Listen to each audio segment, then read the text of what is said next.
জীবন হেরে যায় নিঃশ্বাসের কাছে, আর মানুষ হেরে যায় বিশ্বাসের কাছে।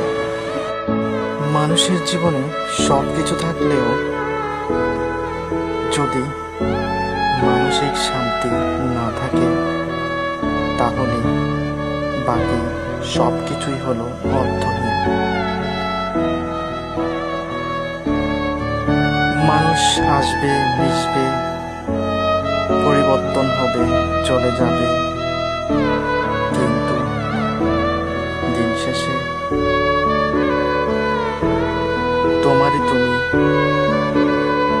আমারই আমি। কেউ তোমার না, কেউ আমার না।